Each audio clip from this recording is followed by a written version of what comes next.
반갑습니다. 물리학 레벨 2 1단원 역학의 첫 번째 소단원인 힘과 운동입니다. 이번 시간은 그중 5번째 차시로 탄성과 조화 진동에 대해 공부해 보도록 하겠습니다. 먼저 이전 차시에서 공부했던 원운동을 다시 기술해 보겠습니다. 입자가 반지름이 라지 R인 원궤도를 X축으로부터 P만큼의 방위각으로 회전했을 때 입자의 위치 벡터를 R과 P로 기술할 수 있었습니다. 여기서는 각 속도의 크기가 오메가인 등속 원운동만 생각할 거기 때문에 위치 벡터를 이렇게 표현할 수 있겠죠. 그리고 위치 벡터를 차례로 시간에 대해서 미분해보면 속도와 가속도도 계산할 수 있는데요. 등속 원운동이기 때문에 가속도는 구심 가속도 성분만 존재하게 되죠. 우리는 이 등속 원운동에서 위치의 x 성분만 뽑아서 생각해 볼 수 있습니다. 이렇게 x축에 사용된 물체의 위치좌표 x는 삼각함수 형태가 되는데요. 이 위치를 결정하게끔 만드는 가속도 역시 등속 원운동 구심 가속도의 x축 성분이 되겠습니다. 아래쪽에 그래프에 표시된 x축 위에서의 운동은 명백히 진폭이 r인 단진동 혹은 조화진동이 됩니다. 조화신동은 이렇게 등속 원운동을 하나의 축의 정사형한 운동으로 볼 수가 있어서 거의 같은 운동으로 생각할 수 있는데요. 운동의 주기를 결정하는 오메가의 이름만 좀 다릅니다. 원운동의 경우에는 이게 각속도의 크기를 의미했었지만 1차원 진동이 되면 각도가 2π만큼 돌아가는 동안 한 번 진동하기 때문에 각 진동수라 불러야 되겠습니다. 조화 진동을 지속하기 위해서는 물체의 질량을 m이라고 할 때 이만큼의 힘이 작용해야 하죠. 원운동에서는 구심력이었지만 여기서는 구심력의 x축 성분인 복원력이 됩니다. 후계 법칙은 복원력이 용수철의 변형된 길이에 비례하는 꼴이었습니다. 이때 용수철 상수를 m 오메가 제곱으로 쓴다면 후계 법칙을 따르는 입자가 단순 조화 진동임을 알 수 있죠.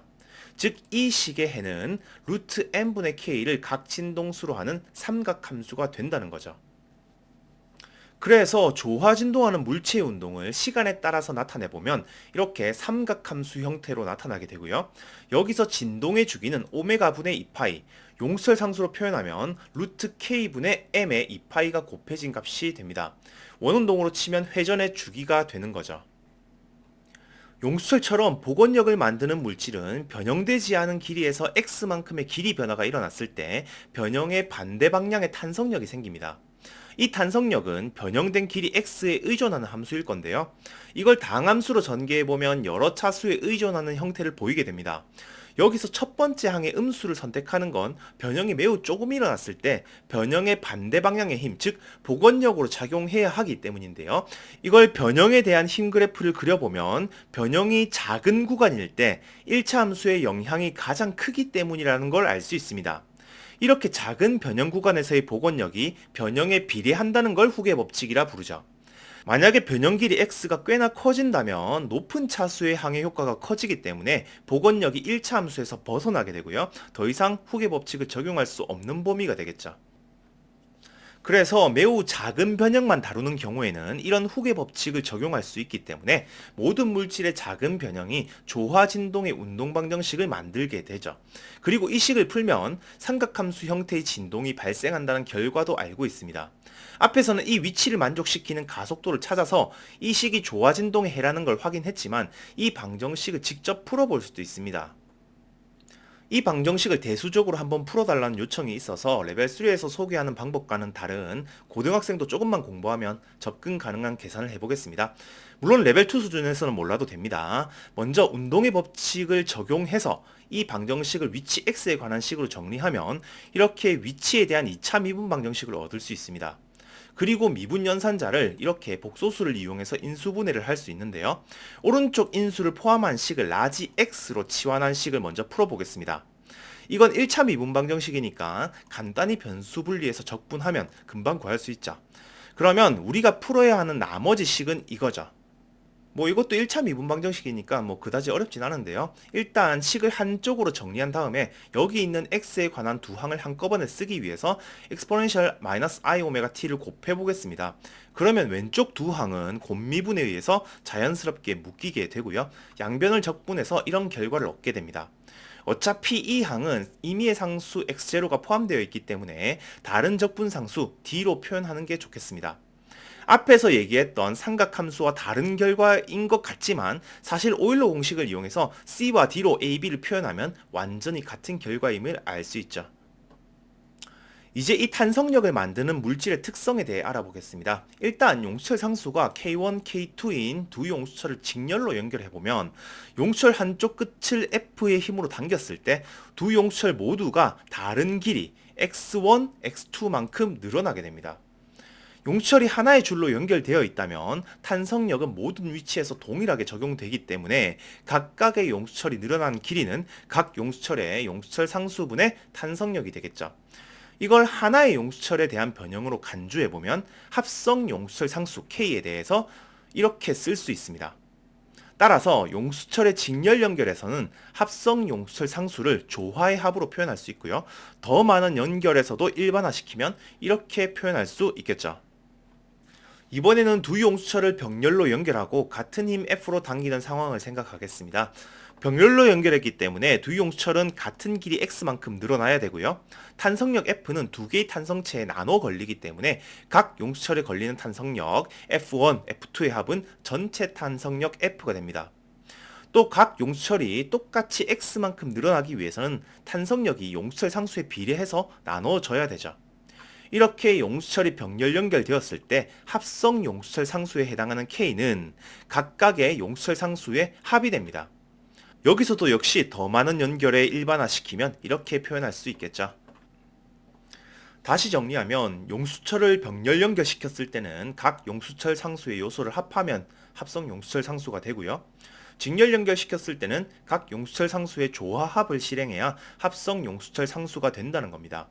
만약에 똑같은 용수철 L개를 직렬 연결하면 하나당 용수철 상수의 L분의 1배가 되겠죠.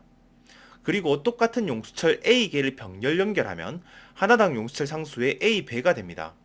만약에 기준이 되는 단위 용수철이 연속적으로 연결된 연속체라면 직렬 연결일 경우에는 용수철 상수가 길이에 반비례할 거고요. 병렬 연결일 경우에는 용수철 상수가 넓이에 비례하게 됩니다. 결론적으로 같은 재료로 만들어진 단면적이 A고 길이가 L인 물질의 용수철 상수는 L분의 A에 비례하게 된다는 거죠. 그 비례상수는 보통 Y로 표기하는데요. 이건 물질의 특성인 역률, 영지 모듈러스라고 부릅니다. 국제 표준 단위는 용수철 상수가 뉴턴 퍼 미터이기 때문에 역률은 뉴턴 퍼 제곱미터 혹은 파스칼이죠. 압력 차원의 물리량이 되겠습니다. 이런 방식은 레벨 1에서 다뤘던 저항에서도 똑같은 논리를 적용할 수 있었습니다. 대신에 저항을 결정하는 기하학적 요소인 길이와 단면적이 분모 분자의 반대로 들어갔다는 것만 차이가 있는 거죠. 따라서 저항의 직렬과 병렬은 용수철의 합성과 반대입니다. 이건 저항을 정의할 때 전류를 흐르지 못하게 하는 정도로 정의했기 때문인데요. 이건 나중에 나올 열 전도도나 전기 용량과 같이 기하학적 요소에 의해서 결정되는 물리량과 물질의 특성이 결합된 물리량이라면 모두 동일한 원리의 직렬 연결과 병렬 연결 합성이 성립됩니다. 이건 전자기 부분에서 좀 더 자세히 분석해 볼게요. 그러면 작은 변형 x에 대한 후계 법칙을 역률로 표현해 볼 수도 있는데요. 먼저 x축 방향의 길이를 lx 그리고 x축 방향의 단면적을 ax로 두면 두 물체의 용수철 상수는 여기에 물질의 역률 y를 포함해서 표현할 수 있습니다. 그러면 후계 법칙에 사용된 k 대신에 역률 y를 적용해 볼 수 있겠죠. 이것이 후계 법칙을 좀 더 근본적으로 표현한 식이 됩니다. 우변에 있는 단위 길이당 변형 Lx분의 X는 차원이 없는 물리량이고요. 좌변에 있는 면적당 작용하는 힘은 압력과 같은 물리량이죠. 그리고 후계 법칙에 사용된 힘 Fx는 길이 변화 방향과 반대 방향으로 작용하는 힘인데요. X축 방향의 면에 작용하는 압력, 좀 더 정확히는 응력, 스트레스가 작용하면 이에 대한 변형이 이렇게 나타난다는 거죠. 시그마를 압력이라 안하고 응력이라는 좀 더 포괄적인 용어를 사용하는 이유에 대해서는 레벨 3 탄성 단원에서 공부하게 될 거고요. 여기서는 그냥 압력이라고 생각해도 좋습니다. 원운동 단원에서 연습했던 단진자의 운동으로 단순 조화 진동에 대해 좀 연습해 보겠습니다. 앞차시에서와 같이 고정점으로부터 거리 L만큼 떨어진 곳에 질량 M이 집중되어 있는 단진자입니다. 단진자가 연직선으로부터 각도 phi만큼 벗어나 있을 때 이 단진자에 작용하는 힘은 장력과 중력에 의해서 이렇게 비스만 벡터로 나타났었죠. 이걸 극좌표에서 표현해보면 이렇게 반지름 방향의 성분과 방위각 방향의 성분으로 나눠서 표현할 수 있었습니다. 물론 이대로는 단진자의 운동이 단순 조화 진동이 될 수는 없겠죠. 그래서 각진 폭이 너무 작아서 파이 값이 거의 0인 진동을 하는 상황을 생각해 보겠습니다. 그러면 진자가 평형점에서 벗어나도 벗어난 길이 x에 비해서 실의 길이 l이 충분히 크기 때문에 완전한 수평축인 x축 위의 운동으로 근사할 수 있습니다. 이때 작용하는 힘은 반지름 방향의 성분이 없어지고요. 방위각 성분만 남게 되겠죠. 이건 곧바로 x축 성분만으로 쓸 수 있게 됩니다. 작은 진동의 단진자를 기술할 때는 합력에 표현된 사인파이도 L분의 X로 근사할 수 있기 때문에 작은 진동에서는 복원력 형태의 힘이 작용한다고 볼 수 있습니다. 따라서 이 운동 역시 단순 조화 진동이라 볼 수 있고요. 각 진동수는 L분의 G, 진동 주기는 2파이 루트 G분의 L이 되겠죠. 이번에는 균일한 중력이 작용하는 공간에서 용술 상수가 K인 용수철을 연직 방향으로 놓고요. 질량이 M인 물체를 매달아 보겠습니다. 그리고 용수철이 평형 상태에 있는 지점을 원점으로 연직 아래 방향을 x축으로 두면 물체의 위치 x에 따라서 마이너스 x 방향의 탄성력이 작용하게 되겠죠. 물론 mg만큼의 중력도 있고요. 그러면 물체에 작용하는 합력을 이렇게 쓸 수 있는데요. x 성분만 쓴다면 이렇게 표현할 수 있습니다. 그러면 중력 때문에 바뀐 새로운 평형 위치 x 이퀄리브리움이 생기는데요.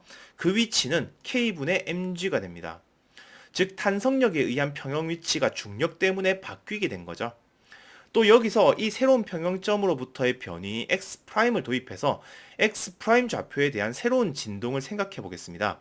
일단 x 좌표의 운동 방정식을 k로 묶어내 보면 괄호 안에는 새로운 좌표인 x'이 되고요. x 좌표의 가속도는 x' 좌표의 가속도와 같기 때문에 새로운 평형점에서의 운동 방정식은 이렇게 쓸 수 있습니다. 이건 다름 아닌 조화 진동의 미분 방정식이죠.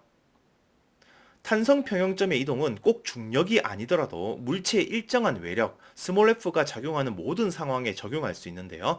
이런 경우라면 탄성 평형점만 k분의 f만큼 이동하게 되고요. 운동 방정식 역시 프라임 좌표계로 변환했을 때 외력이 없는 상태에서의 조화 진동과 완전히 동일한 결과를 얻게 되죠.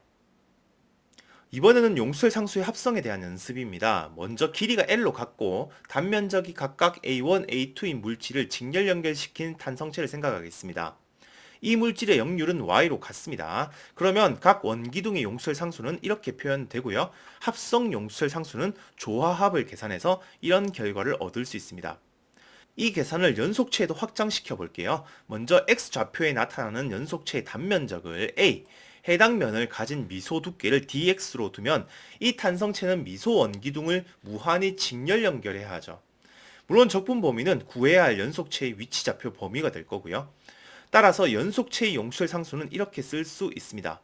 이 결과는 저항 연속체나 열전도 연속체에서도 똑같이 적용할 수 있겠죠.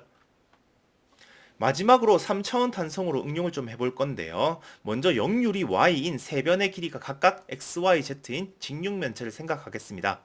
이 길이는 이 물체가 압력이 0인 진공에 있을 때의 길이라고 했을 때 공기나 물속처럼 압력이 P0인 유체 속에 놓으면 모든 방향으로 작용하는 힘에 대응하는 응력으로 버티게 됩니다. 즉 원래 부피 xyz에서 각 길이 방향으로 이만큼씩 줄어들어야 한다는 거죠. 그리고 부피 변화는 부피식의 미분을 통해서 단위 부피당 부피 변화, 즉 3차원 변형이 각 축의 길이 변화의 합으로 표현된다는 사실을 알 수 있는데요. 여기에 이 식들을 대입하면 마이너스 y분의 3p 제로가 된다는 걸 알 수 있죠. 따라서 모든 방향으로의 압력이 P0로 일정한 유체 속에서 역률이 Y인 3차원 물체의 변형은 이런 후계 법칙꼴로 쓸 수 있습니다. 이것도 역시 좌변은 압력 차원의 응력이고요. 우변에 있는 V분의 델타 V는 차원이 없는 변형이죠. 부피 변형에서의 계수는 부피 탄성률이라는 새로운 계수 B를 보통 사용합니다. 여기서 B는 역률의 3분의 1로 나타나는데요. 이건 항상 그런 건 아니고요. 특정 방향 성분의 길이 변화가 다른 성분의 길이 변화에 영향을 주지 않는다는 가정이 있을 때 이건 레벨 3에서 부하성 B가 0이라는 표현을 쓸 거예요. 이런 가정이 있을 때만 성립하는 식이 되겠습니다. 정리하겠습니다. 오늘은 원운동을 하나의 축에 정사형 시켰을 때 조화 진동 운동이 된다는 걸 공부했죠. 원운동에서의 구심력도 해당 축의 정사형이 되면 조화진동의 복원력에 대응되었었고요. 원운동에서의 각속도 오메가는 조화진동자의 각진동수와 대응되었습니다. 둘 다 오메가를 쓰기 때문에 운동 상황에 따라 물리량을 잘 구분해야겠죠. 그리고 질량이 m인 물체의 변이가 x가 생겼을 때 복원력 -kx가 작동하면 각 진동수가 루트 m분의 k로 계산된다는 것도 확인했습니다. 원운동으로부터의 유사성으로도 확인했지만 미분 방정식을 직접 풀어보기도 했습니다. 물론 미분 방정식의 계산은 레벨 2에서는 못해도 되고요. 그리고 용술 상수 K라는 건 특정 방향으로의 길이와 단면적 그리고 물질의 특성인 역률에 의해서 결정되는 물리량이라는 것도 공부했습니다.